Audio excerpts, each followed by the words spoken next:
Hello everyone, স্বাগতম জনাইছো মোৰ অন্য এটা মিনি ব্লগলৈ আৰু আজি হৈছে কাতি বিহু বা কঙালী বিহু আৰু পোনপ্ৰথমতে সকলোকে আজি আমাৰ কঙালী বিহু শুভেচ্ছা জনালো আৰু মই ওলাইছো এতিয়া ডিউটিলৈ বুলি বহুতে সুধি আছিল যোৱাটো ভিডিঅ'ত যে আমি ৰেন্ট হাউচত কিয় থাকো ভন্টি মই আসলে ৰেন্ট হাউচত থকা কাৰণ হৈছে আমাৰ ঘৰৰ পৰা টাউনলৈ অকমান দূৰ হয় তো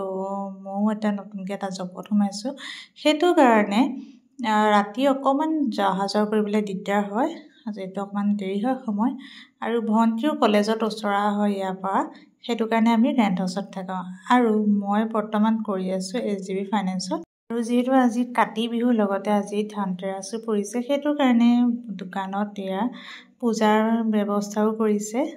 তাৰ পিছত এয়া আকৌ দোকানতে মিঠাই আৰু চাহ এয়া পৰ্ববোৰ চলিয়ে থাকে মাজে সময়ে তাৰ পিছত আজি লাঞ্চ কৰি বাহিৰতে কৰা হ'ল ইনে মই ৰুমলৈ এখন লাঞ্চ কৰিবলৈ কিন্তু আজি বিশেষ কাৰণত বাহিৰত অহা হ'ল আৰু আজি নিৰামিষ থালি খাইছো যেহেতু আজি বিহু হয় আৰু সন্ধিয়ালৈ এয়া ধনতেৰাস বুলি আমতালি মালা গাঁঠি আছো আৰু সন্ধিয়া তুলসী তলৰ চাকি গছিৰ সৈতে ভিডিঅ'টো সামৰণি মাৰিলো ধন্যবাদ ভিডিঅ'টো শেষলৈকে চোৱাৰ কাৰণে